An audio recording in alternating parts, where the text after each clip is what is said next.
Congratulations, class of 2021. Congratulations. Congratulations and thank you to your parents and family and friends who have supported you along the way.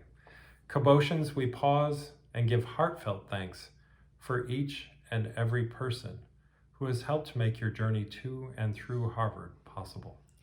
We also pause to recognize the costs that come at the intersection of multiple pandemics and material difficulties this year. You are a remarkable class. You have navigated completing your Harvard career in a moment of hope emerging out of suffering. As we reflect on what we have witnessed this year, we are fundamentally humbled. We have been the beneficiaries of your kindness, your openness, your generosity, values that we've come to understand as the core of Cabot House, values that are encoded in our motto, Semper Cor, or always heart. This ideal is the true north in our house. We have felt your warmth, your welcome, and found ourselves at home in Cabot, even in these trying times. That is thanks to you, to your skills at community building. You have held our community together as the world has pushed Cabot into diaspora. This facility for community creation and sustenance is something that was elevated by our predecessors, Rakesh and Stephanie Karana. They would have told us, that each of you make this community. You deepen bonds, you build bridges, and you create a sense of belonging with one another.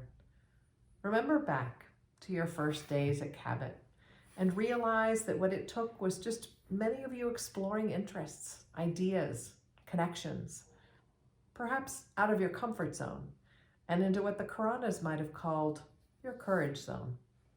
Bonds, bridges, belonging, and living in your courage zone. These are the tools you have honed at Cabot House and which all of us would hope you take with you on your journey. What gives us heart and faith in these ideals is the simple fact that you have done this. Cabot has been pushed well beyond the buildings that define the quad, and yet the threads of community you have spun, the remarkable social tapestry of Cabot culture, have been strong enough to reach across the country and around the world. They are resilient. You are resilient.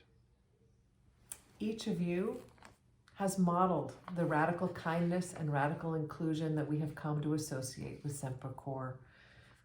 And our whispered prayer for you is that you bring those gifts to the world you now enter. As you have at Cabot, take ownership over the community you seek. Create it. Breathe life into it. Build community, contribute, and forge new relationships while you remain connected, as you should, to those forged during your time with us. Engage in the practice of spinning the threads and weaving the fabric of your future communities, and rejoice in the beauty of your work. In this moment, as you depart, take this practice with you and tell us, what is it you plan to do with your one wild and precious life? Take hope with you. Take courage with you. And by all means, take heart, always heart. Semper Cor. Congratulations. Congratulations.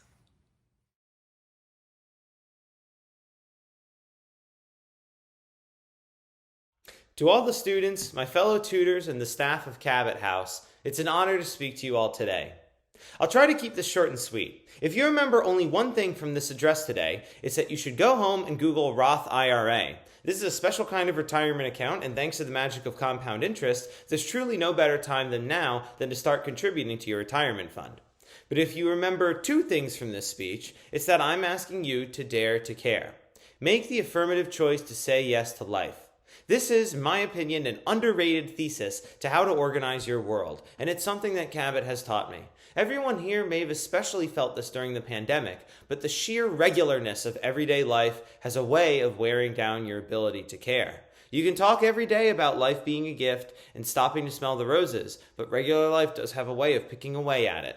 An everyday conspiracy of routine, exhaustion, stress, social media, nonstop notifications, and bids for your attention can have the collective effect of leaving you numb. And that numbness and that chronic distraction is the easy way out. Letting yourself be open to things, to jealously safeguard and selectively direct that openness, is the best way to make a life for yourself that you're happy to greet every morning. So how can we direct that openness in our lives? Dare to care about wisdom, learning, and knowledge. Make sure that you remain a lifelong learner. For some of you, today your schooling may have ended forever, but as you all move on to more specialized forms of training, at this point forward, educating yourself is your own responsibility and no one else's. I learned over the last 5 years that the deans were right. No matter that if you're concentrating in physics or folklore and mythology, what you're really learning is how to learn. And it's tempting to feel like you've seen enough and that you know enough angles on one thing or another, but remember that every expert is still a student. Always try to answer the question, what would I have to see to know if I were wrong about something? Dare to care about facilitating your own growth. I was once told there are only 2 things that are really going to change you: the books you read and the company you keep. We already covered the books, but pick the people who you let into your inner circle very carefully and do your very best to care about their lives. Their priorities and values will rub off on you for better or for worse. From the wise words of my co-tutor Isabella Wexler, we spend so much time thinking about investing in the future by putting in effort towards our careers every day and hoping that the results compound. But what if we applied that same mindset to the investments we put into our relationships, our minds, our habits, and our health, and the dividends that those investments would pay? Dare to care for one another. In the words of the great Cornel West, who said it best, don't become adjusted to injustice and well adapted to indifference. Find that bridge of empathy with other people. Remember that with everyone you meet, either they were your age once or you were their age once. Maintain patience and compassion. Remember not to judge people on the chapter of their life that you came in on. And finally, dare to care about and for yourself. It's important to sit with your reflections on the good times and the bad of life. It's only then that you can connect the dots when you're looking backwards. We don't always realize how experiences today prepare us for the future. In other words, we don't realize we are learning a lesson while it's happening. You may only find that the lesson stuck when one day something is going to remind you of something, and you'll produce your map from your pocket, unfold it, and find the "You Are Here" icon. So how do you do this and keep yourself from being burnt out? Do everything that you can to keep yourself grounded, to keep your thinking sound and your spirit open, and do so with the counsel of your close friends and family. This last year has shown us how unsparing life can be in doling out grief and pain, which only underscores how important it is to do right by ourselves. The things that you can do not just to take care of yourself, not just spoiling or flattering yourself, but really nourishing your spirit are going to be absolutely critical for all the next stops on your journey, especially when life is at its hardest. The highlight of my 5 years at Harvard was when I dared to care about community, togetherness, and support. It was a privilege to be among such a concentration of people who were both inspired and inspiring. The best decision that I made in graduate school was to dare to care about Cabot. So to the class of 2021, it was an honor to play a part in your lives, and I wish you all the best of luck.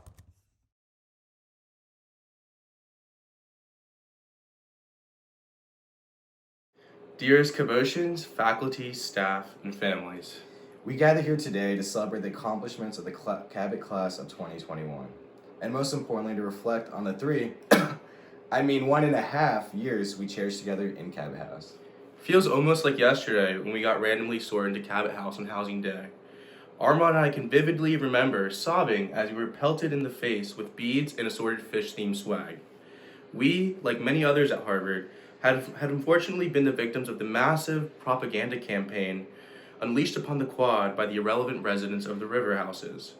Now, we could not envision our Harvard experience in any other shape or form, and I would rather drop out of Harvard than not be a member of Cabot House. According to our sources, some have heard Bill Gates and Mark Zuckerberg say that they would not have dropped out if they were in Cabot House. Aside from the unwarranted sadness we once held, we honestly didn't know what to expect upon being placed in Cabot. Cabot's just one of those houses you never expected to get placed in, because you honestly never knew it existed. When most freshmen think of the quad, Courier House is typically known as the senior citizens' home in front of the quad shuttle bus stop, and FOHO is that one place where you never remembered getting home from on the weekends, but somehow you always still did. So true, Armand. Despite our lack of appreciation for Cabot at the time, we now can confidently say it is in fact the best and most slept on house at Harvard. Have you heard that Cabot House is consistently ranked #1 in the senior satisfaction survey? Now that's only in Cabot. When we think of Cabot, we are reminded of all the beautiful common spaces, traditions, and memories we forged together there. One place we'll always hold dear to our heart is the Cabot Dining Hall. Despite its uncanny resemblance to a kindergarten classroom, it's truly the center of Cabot student life and its tight-knit community. Some of our favorite times spent in Cabot were at the dining hall, where you could always sit down and get a meal with absolutely anyone at any time and always count on having a good time.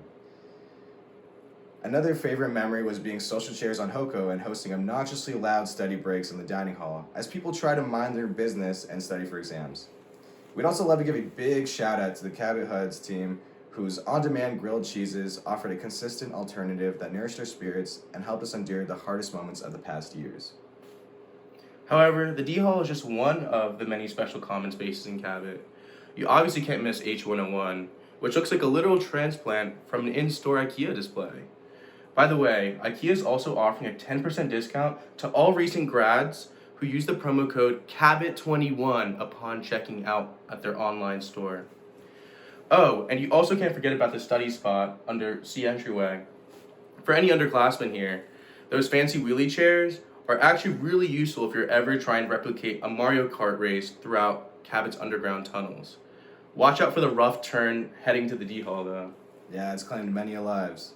And you cannot leave out Cabot Cafe, which, by the way, we both happen to have $200 in unused gift card credit for because we didn't know what to do with our leftover Board Plus when we got kicked off campus last spring. Oh, and what about the wellness room in Bertram?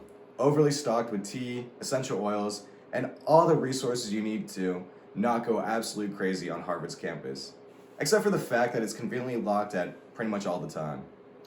But parents, don't you worry. Cabot students have had plenty of other mental health outlets on campus, like the Cabot Aquarium, or even the Dojo, whose doors were always open to the masses.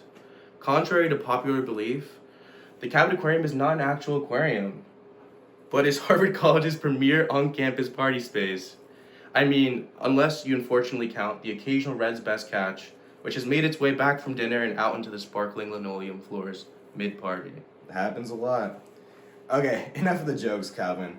What we really love about Cabot is the community. It's a place where students, staff, and faculty are enthusiastic to learn from each other and co-create initiatives that reflect the diversity and the values of our house. For example, one might think the murals depicting deformed fish in the tunnels under Bernard Hall could be the work of Salvador Dali, reflecting Cabot's vibrant and artistic culture. I especially knew the Cabot community was special when everyone joined forces on the Cabot Open email list to figure out who stole the bench press and a single 25-pound dumbbell from the Cabot gym. We honestly have no idea where these items have gone, but what we are sure of is that we cannot wait to show off our beach bodies this hot fish summer. However, Cabot's tight-knit community and unparalleled culture wouldn't be possible without the vision set by the faculty, deans, tutors, and staff. At this point, Ian and Crate and Stephanie Urkesh practically felt like our parents away from home, feeding us thousands of dollars in delicious, greasy food when we needed it most.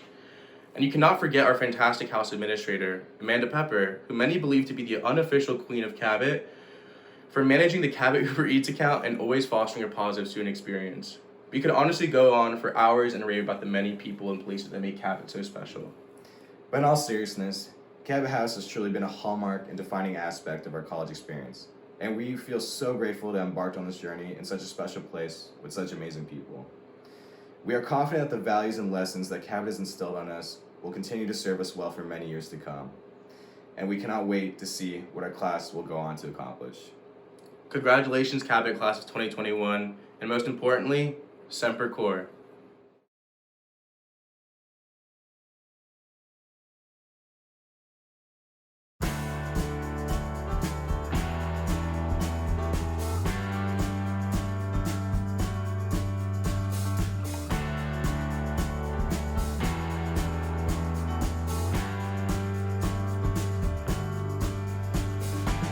Congratulations to the Cabot Class of 2021.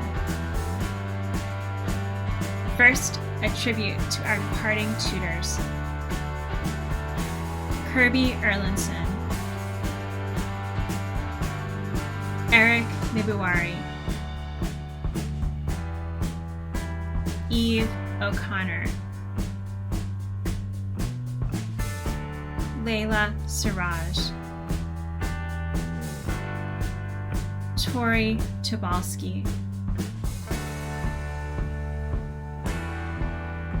Stephen Bartholomew Joseph Teresi, Kruti Bhagarath Fora. And now we proudly present the class of 2021. Manuel Abacasis, Economics with a Secondary in History. Zachary Alerte, Statistics. Marina Andrais, Neuroscience. Nicole Angela Araya, Visual and Environmental Studies with a Secondary in Computer Science. Tess Avery, Integrative Biology with a Secondary in Astrophysics. Yamile Balzadua Flores, Human Evolutionary Biology. Jonah S. Berger, Economics with a Secondary in History. Siana Biazi Smiley, Joint Concentration in African and African American Studies and Government. Connie Kai, Chemical and Physical Biology with a Secondary in Education Studies. Christopher Chen, Economics with a Secondary in Computer Science. James Robert Herring Clay, Linguistics with a Secondary in Economics, Cabot Cafe General Manager.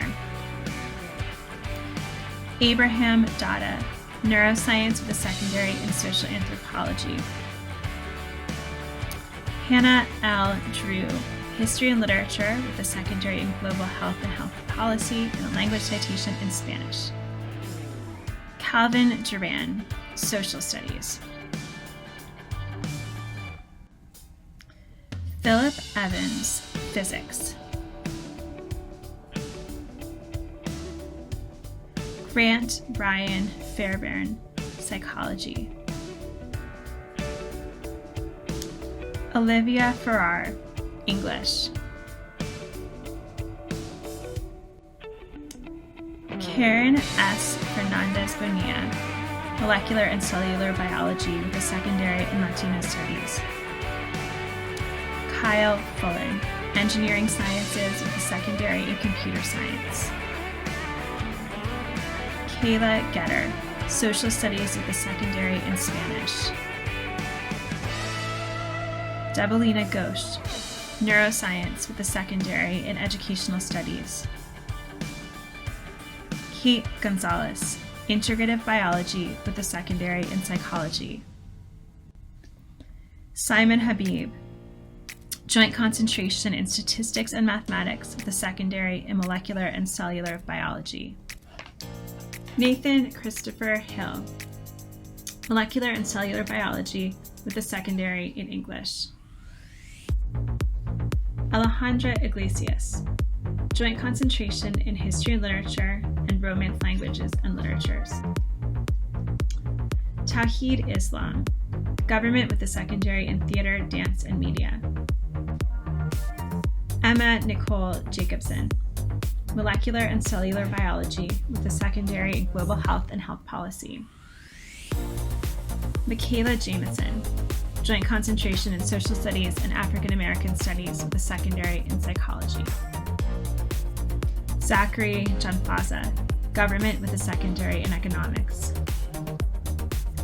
Laura Jenny, Integrative Biology with a Secondary in Global Health and Health Policy. Bobe Christina Johnson, Joint Concentration in Mathematics and Physics. Nari Johnson, Computer Science, Masters of Science in Computer Science. Meherina Khan, Social Anthropology with a Secondary in Neuroscience. Emily Fisher Koch, psychology with a secondary in studio. Rula Kuvadas, psychology. Eli Joseph Langley, government with a secondary in history. Jonas Kinney Lapierre, engineering sciences with a secondary in environmental science and public policy. Trulian Lee, joint concentration in chemistry and English with a secondary in molecular and cellular biology. Chloe Lemel-Hay, joint concentration in social studies and African American studies with a secondary in mind, brain, and behavior. Jacob Adam Leach, chemical and physical biology with a language citation in modern Hebrew. Jessica Lowe, neuroscience. Ian Lutz, social studies with a secondary in integrative biology. Frederick Tyler McBruce, English with a secondary in theater, dance, and media. Ahan Tandon Malhotra, computer science with a secondary in language and linguistic theory. Aryan Mansour, human development and regenerative biology with a secondary in global health and health policy. John Heffernan Maroney, economics.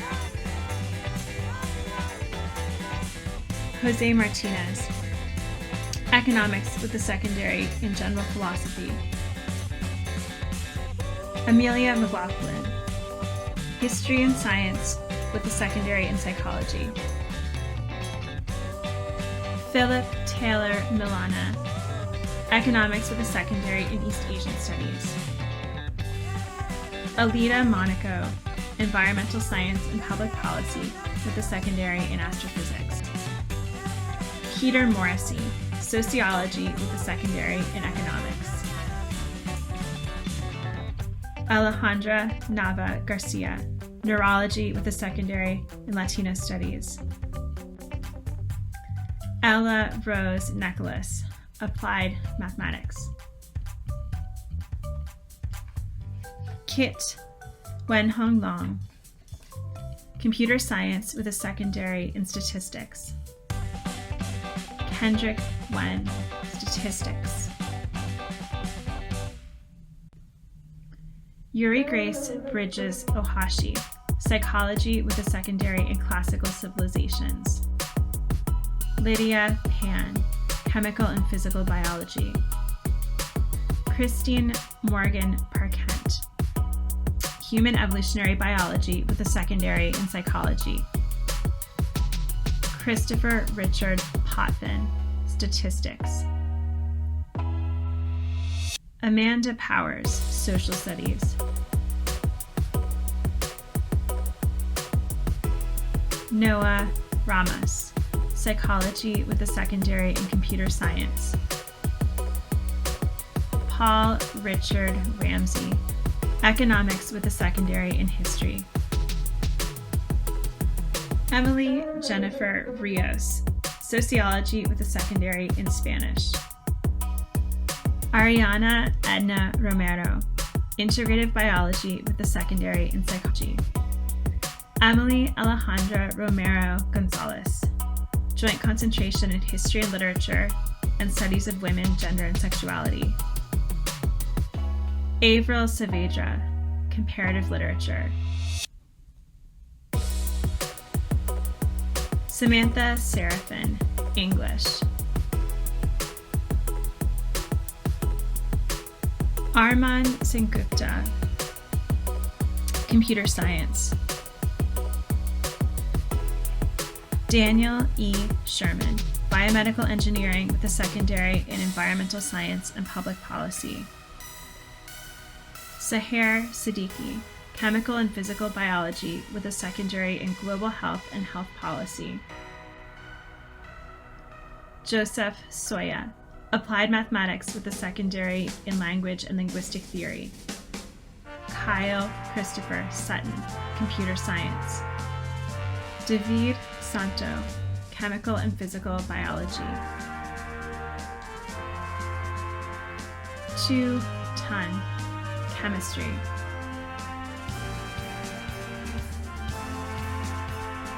Brandon H. Ulrich, government with a secondary in East Asian Studies and a language citation in Mandarin.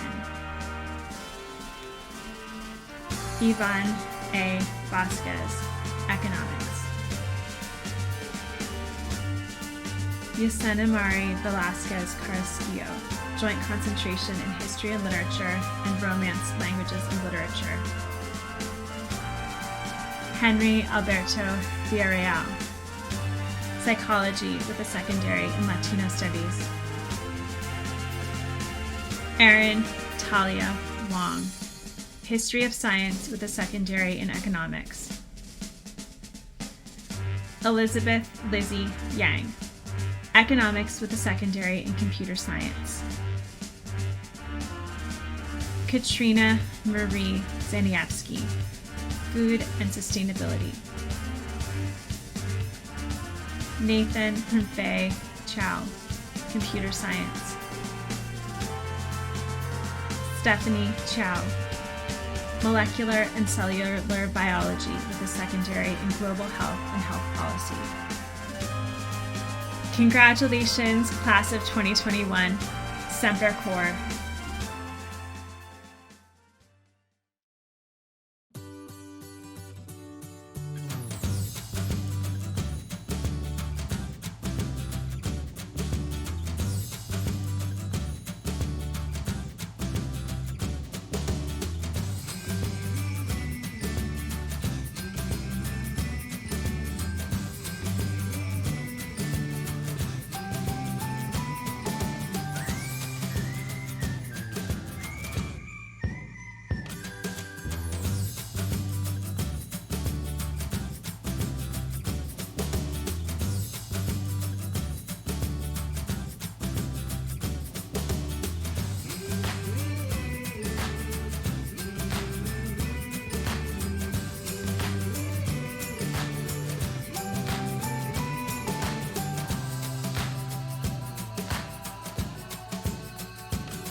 The other day, I did a consultant calculation of how much time I spent on the T in college.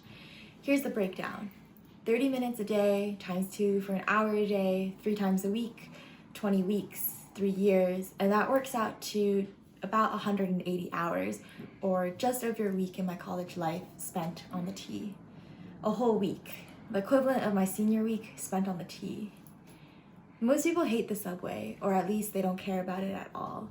It's probably one of the most mundane things that people do in their lives, but for some reason, I've always had a strange fascination with it. I'm not sure why I love the subway so much. My hunch is that I never grew out of my childish love for the sounds of the station, especially the potent screech of metal on metal. Or maybe it was my first introduction to independence, the realization that it could take me anywhere I wanted to go. But for most people, taking the subway is just a way to get from point A to point B, nothing more. Subways are merely the in-between, the transit, the forgettable, carrying us from one moment in our life to the next. While you are in the subway, you are simply waiting for the train door to open and for life to begin again. Here in the Harvard bubble, we are suspended from the real world, stuck in the in-between, trying to figure out how to take ourselves from who we are fresh out of high school to the person we want to be for the rest of our lives. And in this limbo, we live our lives according to our own strange, somewhat arbitrary rules. We live according to My.Harvard, we live according to case prepping and Kaplan's 7-book fail-proof MCAT test prep.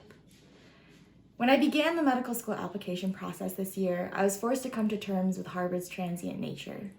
4 years here, then you must leave, and much of your 4 years here is spent thinking and prepping about what comes next.